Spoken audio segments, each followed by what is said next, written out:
Hello, everyone. We're going to go ahead and go over section 6.1, which is applications of linear equations.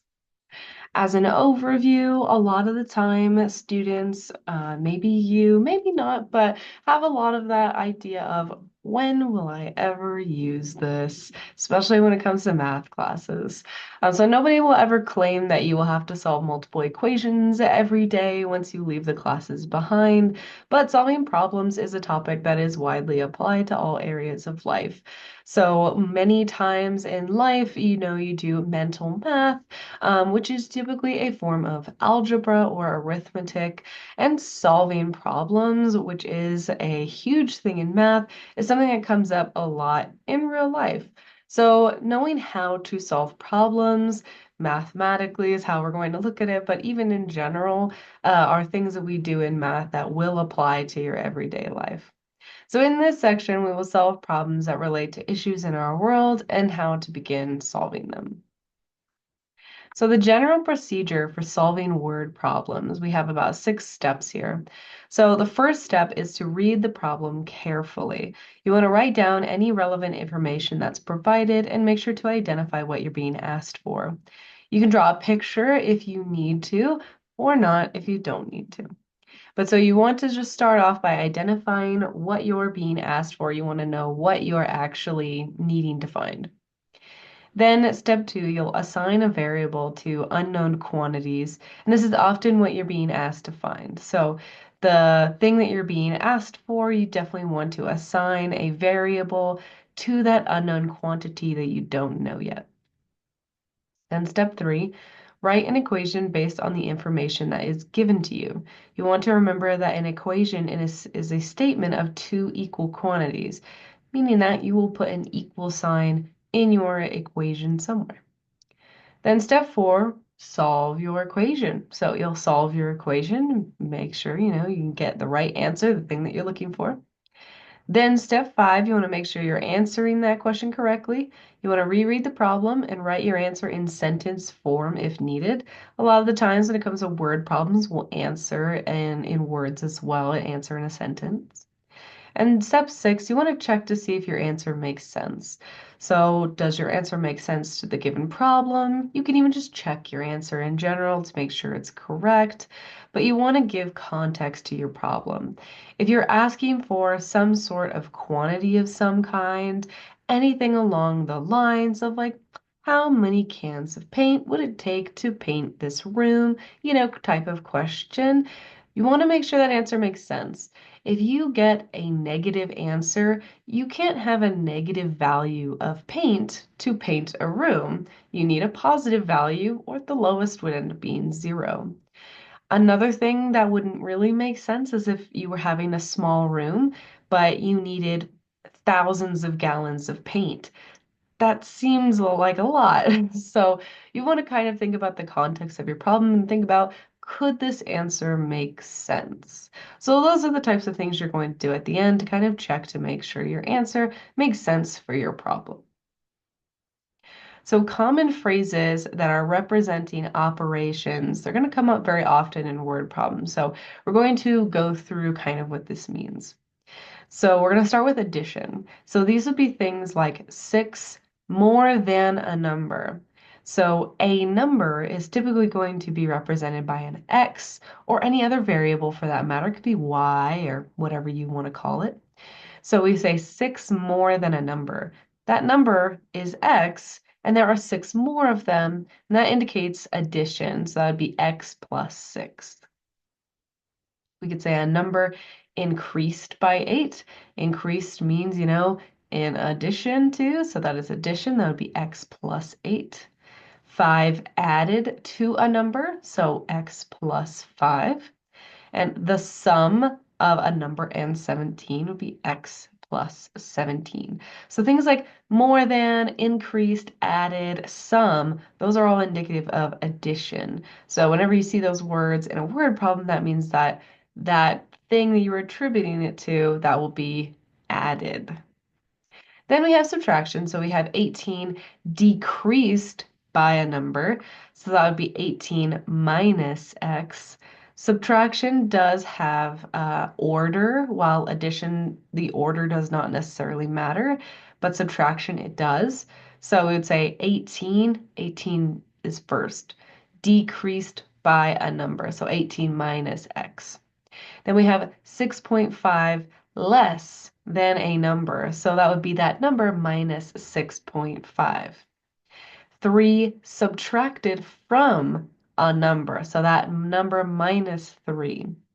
Then we have the difference between a number and 5. So when we see the difference, then it's going to follow the order. So between a number, that's x, and 5, 5 will be second then. So x minus 5. So we want to think about the context when it comes to subtraction. So 18 decreased by a number, that's going to be 18 minus that number, that x. But 6.5 less than that number, that's that number minus 6.5. So we do have to think about the context and kind of the order when it comes to subtraction. Then we have multiplication. So we have 8 times a number. So times is very common for word problems. So 8 times a number, that would be 8 times x. Twice a number or even double a number, those both mean 2 times that number x.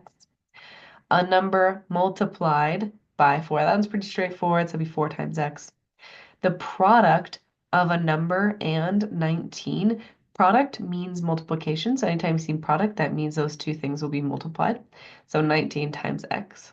And then 2/3 of a number. So of is actually going to be another very common way we see multiplication.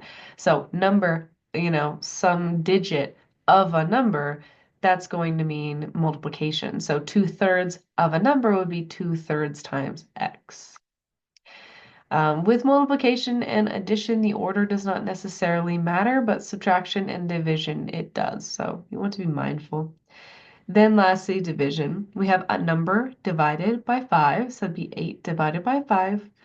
Then we have the quotient of 6 and a number.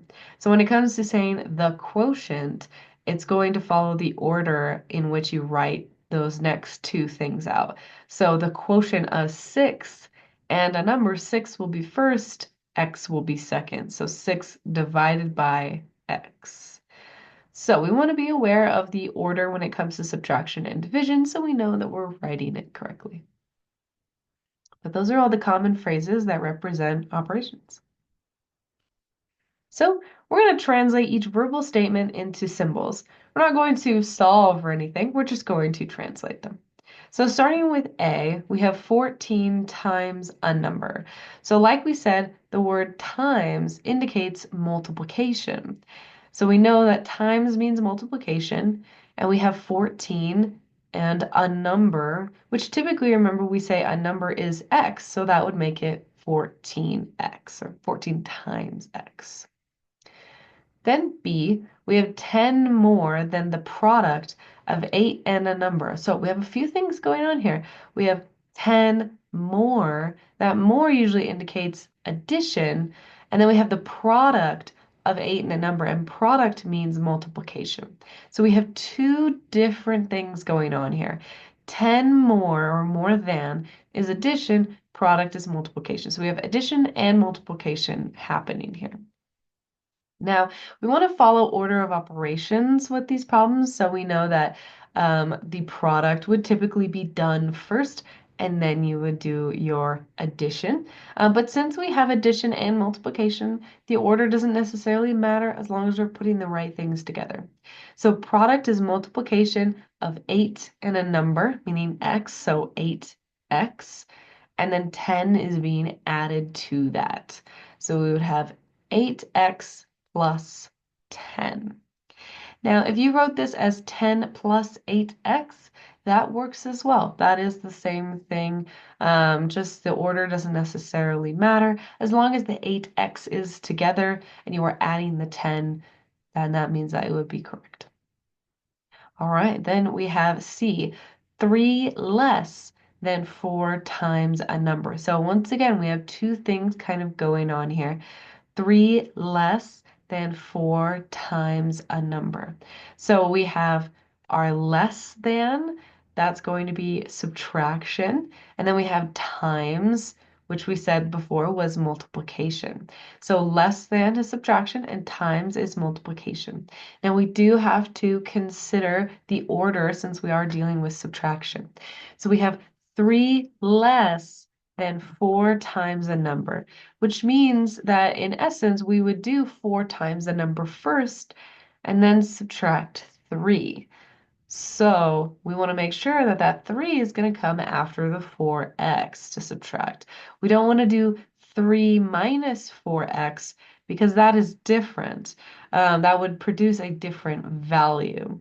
So we want to think about the context with that.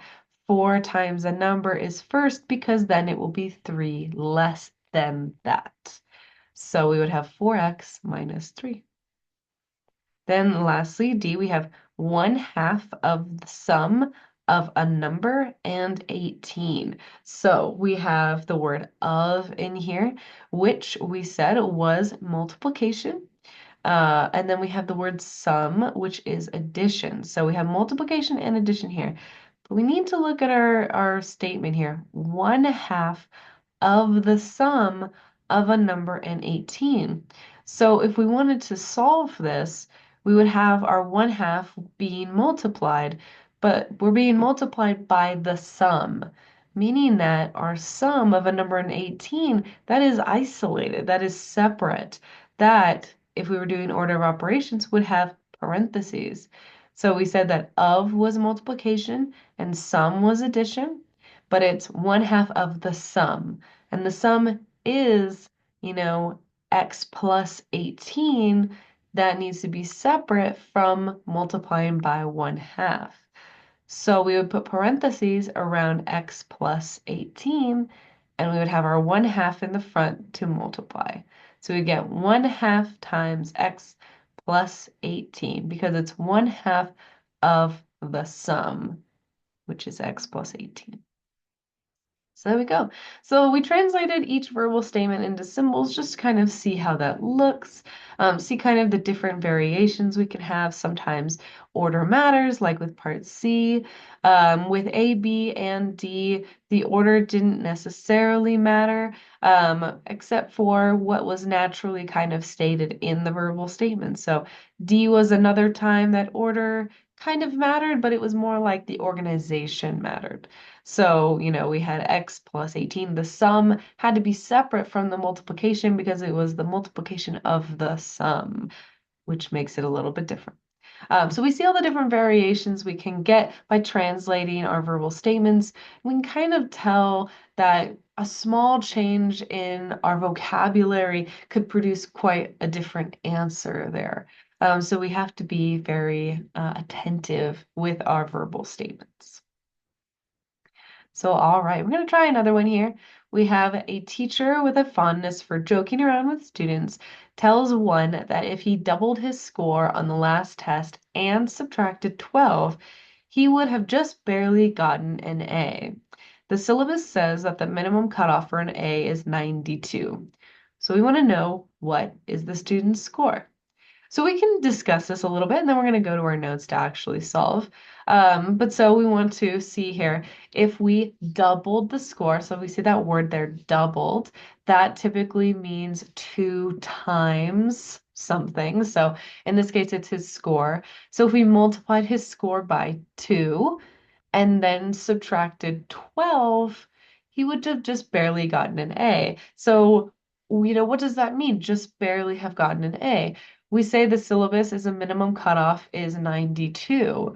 So if you just barely got something, that means that you probably hit that score. In theory, this could potentially mean maybe he got a 93. He kind of just made the cutoff. But for the purpose of this problem, we're going to assume that that barely met or barely got an A is going to mean he received a 92. So barely getting that value, we're going to kind of assume means reached that number exactly and did not go over. So that's what we're going to do. We're going to set up our problem in our notes that way, and so we can solve. All right, so here we have our example again. And we're going to write down all of the keywords that we kind of see here. So we said, he doubled his score. So we want to highlight that word there, doubled, because we want to be paying attention to that. So doubled his score, and then we also subtracted 12. And so we know that these are two of our operations that are happening. And then we also know that the cutoff for an A is 92. So we're going to go ahead and write these. So we know that doubled, like we said before, means to multiply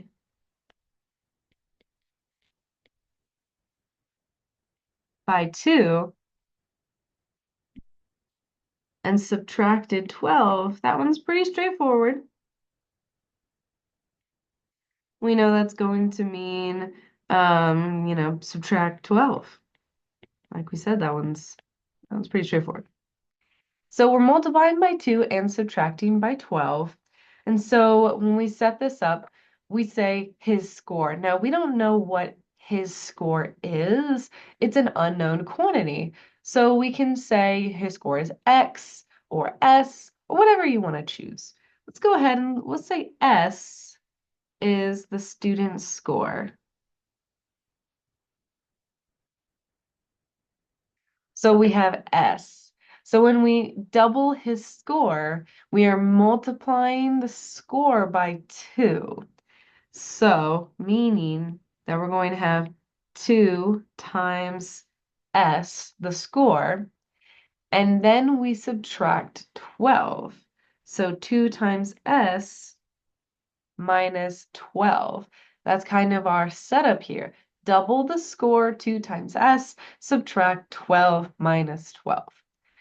Now, we want to solve this. We want to solve the score. And so, like we said, the syllabus has a minimum cutoff for an A is 92. So we're going to assume that the student reached a 92, or for the purpose of our problem here, that just barely getting an A means that our equation should be equal to 92. So we're saying A is 92. So we get our equation here, which we're actually going to change the color of. So we get our equation 2 times S minus 12 equals 92. So now what we want to do is solve our equation. We want to solve this by isolating S and figuring out S by itself. So we want to get rid of everything that's happening to S. We want to follow our order of operations. Since we're solving, order of operations becomes reversed. So we want to get rid of our addition or subtraction first. So we'll get rid of 12. We'll do that by doing the opposite. So we're subtracting, so we're going to add 12 to both sides to get rid of it. That will cancel it over here. So we have 2s is equal to 92 plus 12, which will be 104. Now we have 2 times s equals 104. We want s by itself. We don't want that 2 on it. And so to get rid of it, since it's being multiplied, we divide. So we do the opposite operation. So we'll divide each side by 2, and it will cancel over here. So we get S is equal, and then we calculate what 104 divided by 2 is, and it is 52. So S, remember, was the student's score. We're going to write our answer as a sentence. So we'd say the student scored a 52 on the test.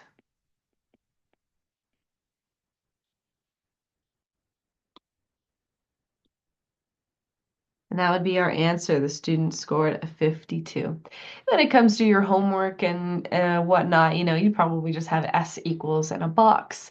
So you would put 52 in the box. But as a word problem, traditionally, we answer with a word answer as well. So we said the student scored a 52 on the test. They didn't do that great.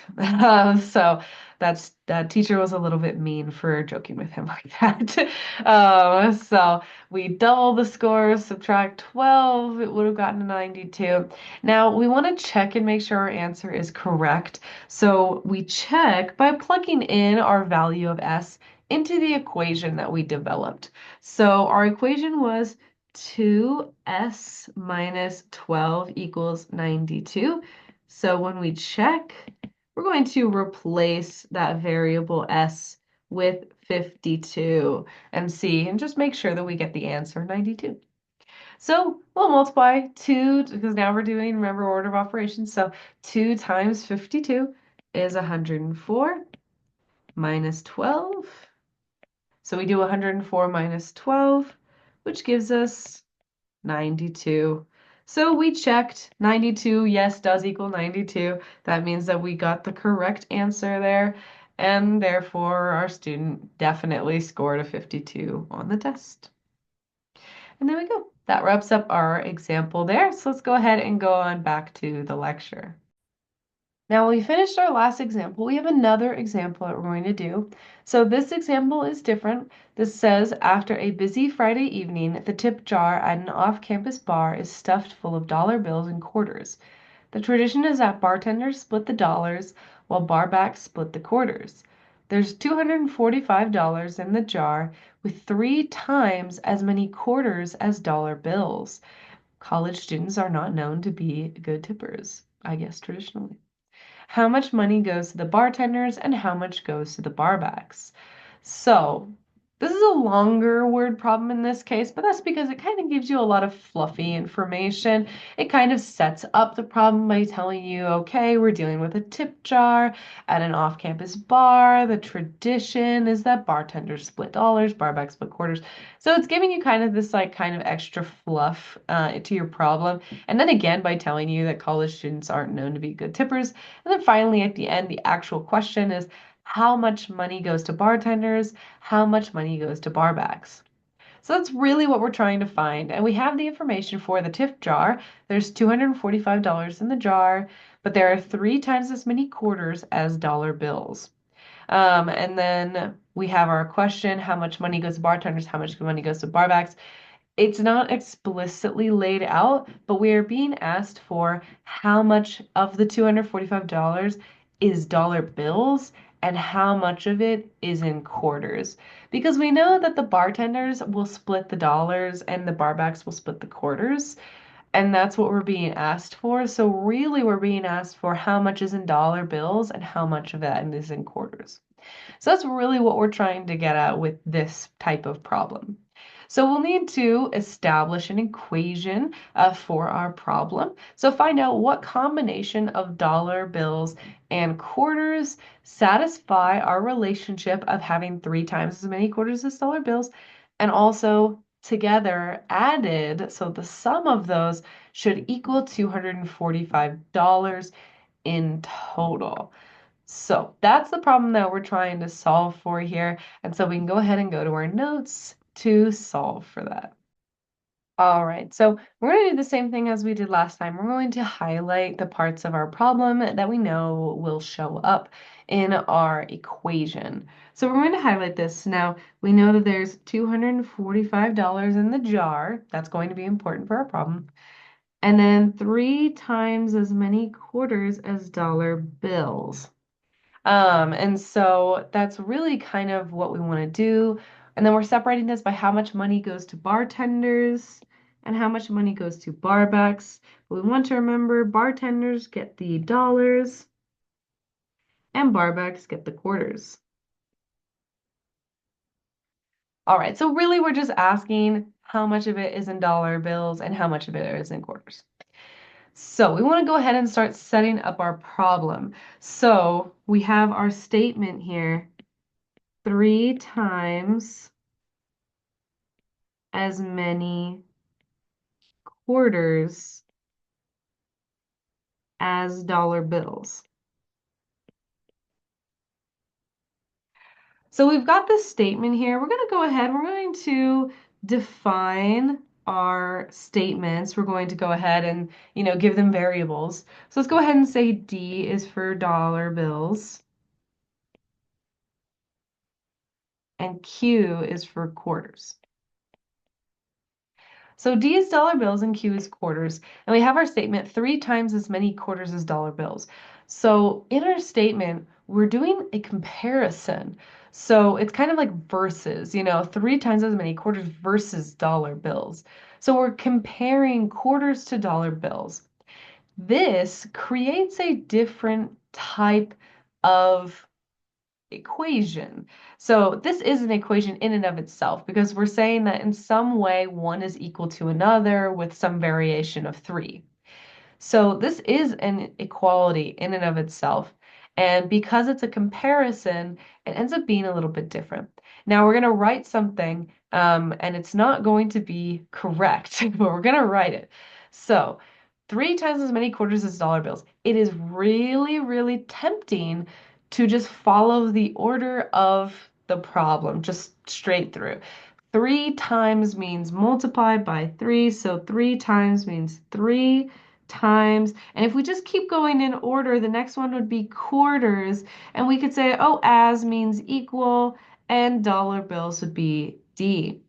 So this would kind of give us, 3Q equals D. So that's kind of maybe where we naturally want to go with that statement. 3 times as many quarters as dollar bills, 3 quarters equals dollar bills. But if we really think about what we just established, this actually doesn't make sense because we're saying that there are 3 times as many quarters as dollar bills. So there should be more quarters than there are dollars. And even when we say it, we're kind of like, yeah, 3 quarters equals a dollar. But with this type of scenario, we would not actually have as many quarters as we would have dollars. So if we establish that there's, $90, we would divide by 3 to solve for quarters, and that would be 30 quarters. So if we do an example here and we say 3 quarters equals dollars, and we could say that dollars is 90. So if there are $90, then we would say 3 quarters equals 90. We would solve for quarters by dividing both sides by 3, and we would get that there were 30 quarters. And that doesn't make sense because there were 3 times as many quarters as dollar bills. There should be more quarters than dollar bills. So what we kind of naturally set up with as kind of logically just going in a row is actually going to be incorrect when it comes to comparisons. So, since this is being compared, what we're going to do, because we've just seen that that was not right, because there were not more quarters than there were dollars, what we do is switch those variables. The comparison isn't more of an inverse relationship where you switch the two variables that you would kind of naturally put in place. So this, like we said, this was not quite right here, and neither was this. So we're going to erase kind of what we have here. And so we have 3 times, that is true, but dollar bills is going to be next. So 3 times D, I did not go far enough. So 3 times D as is equal to, and quarters go on the other side. So we would have that there are $3 for every quarter. So now if we kind of figure out, the relationship here, this will make more sense. So now let's go ahead and say that there were 90 quarters. So there were 90 quarters. We want to solve in this case for dollars. So we say 3 times D is equal to 90. We divide both sides by 3, and we get that there were $30. 3 times 30 is 90, and that's how many quarters there were. So that one would be correct. So when it comes to that comparison, we can write out kind of what we would naturally assume, and then we flip our variables. So this is 3 times dollars is equal to quarters, and that relationship checks out. So when you're doing a problem, especially when it has a comparison like that, 3 times as many quarters as dollar bills, when it has that comparison, you can always kind of check your comparison before moving on because you could get all the way to the end of your problem and your problem is completely incorrect because your comparison was set up wrong in the beginning. So it's always good to check your comparison if you're going to use that. So we've established our relationship. 3D equals Q. We're going to go ahead. We're going to erase that example there. So if you want to, just pause and write it down. But so we're going to use this relationship. 3D equals Q. That was really small. Ugh. There we go. 3D equals Q. And we're going to use this in our problem. So now we set up this comparison, and this comparison was part of our problem, but it was not our overarching problem in general. So we know that the sum of dollars and quarters will equal 245. So we would say, dollars plus quarters equals 245. There is a small problem with this statement. So dollars plus quarters equals 245. This is automatically going to assume that dollars and quarters are the same kind of quantity. So we know that quarters are actually, 0.25 or a fourth of a dollar. So when we set up our relationship here, if you have something along those lines, if you were working with dimes, it would be, a tenth, 0.10. Quarters is then the largest of the components there, but you can do it with pennies or nickels, but they all have a different relationship to the dollar bill. If a dollar is one, that means we would inherently have 4 quarters for every single dollar. Or, just in relationship, we would say a quarter is 1/4 of a dollar or 0.25. So with our sum here of dollars plus quarters, quarters naturally have to have that relationship. So dollars would be every $1 and quarters will be 0.25 because it's a quarter of a dollar. So this is the relationship that we have to end up setting up. Dollars plus quarters, but remember, quarters are 0.25. And so we have to add that 0.25 in front of the quarters in that case. Because dollars and quarters, they're not equal. We know that they're not equal. So we need to make sure that quarters has the right coefficient in this case. So we set up our problem, dollars plus 0.25 quarters equals $245. Now we have a relationship, $3 equals quarter, so a single quarter. Now with our relationship with dollars and quarters, we can't really solve it. We don't know how many dollars and we don't know how many quarters. So what we need to do is use our relationship that we established from right there. We're saying in this case that $3 is equal to a single quarter, kind of in this relationship here. And so we're going to replace Q with what it's equal to, 3D. So we've got, dollars plus 0.25. And now instead of Q, we write 3D. And this is still equal to 245. So now we have everything in terms of D, our dollars, which is much better for us. Now we can actually solve this for D, and then that will help us solve for Q. So we want to go ahead and simplify. So 0.25 times 3 would be 0.75. Now we're adding two D terms together. Now D by itself inherently is 1D, so we're going to add our coefficients. So 1 plus 0.75 will be 1.75 D is equal to 245.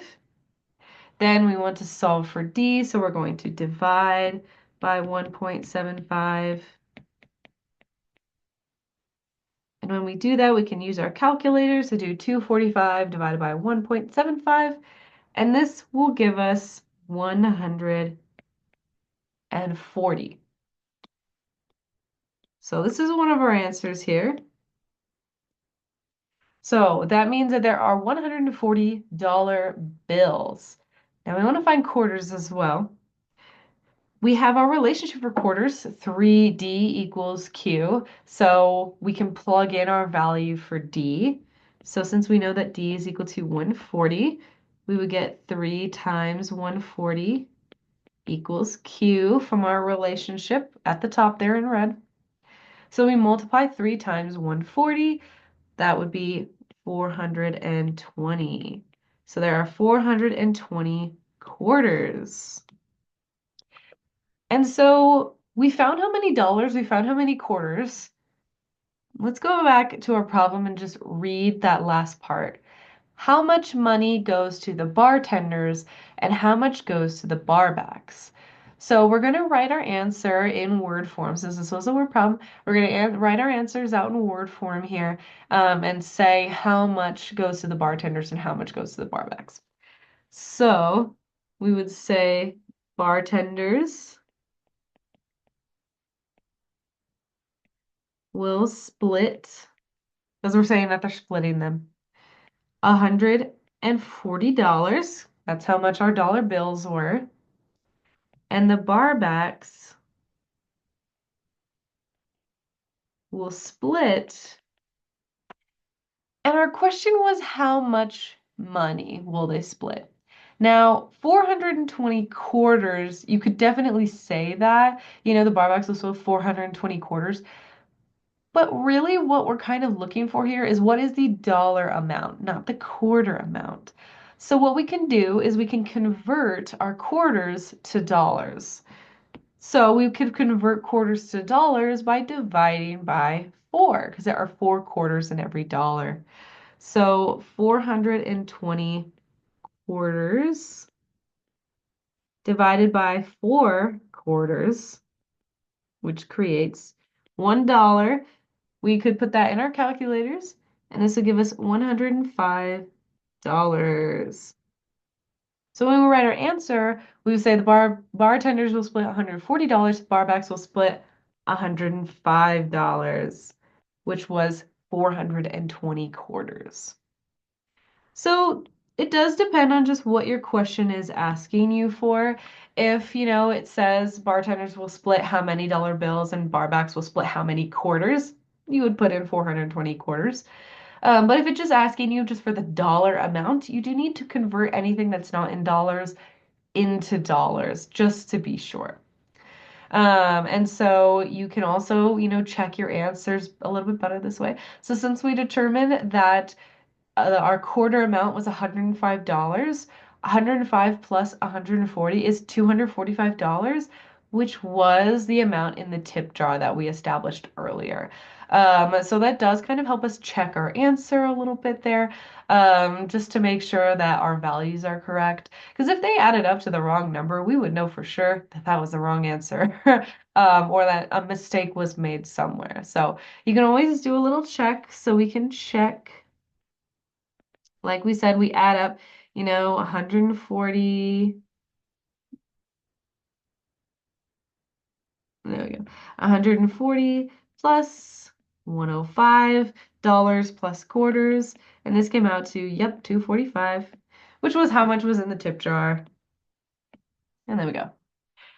So that's how much we would split both ways. So this one was a little bit of a tricky one there, working with word problems, kind of seeing how different types of things can mean different things. So our comparisons and kind of how that works out in an equation, and then replacing an equivalency within another problem, kind of saw that as well. So this one was tricky, but we worked through it together, and hopefully it makes a little bit more sense now. So, all right, we're going to go ahead and go back on over to our lecture. All right, so that was our last example there, and that does finish up our lecture. So, in summary, in section 6.1, we learned translating verbal expressions into mathematical symbols and solving problems using linear equations. Everything we did today was with a linear equation there. So, we solved those word problems with translating our verbal expressions and then into linear equations, which were all the different types of equations we learned today. So, all right, that was section 6.1, and I'll see you in the next one.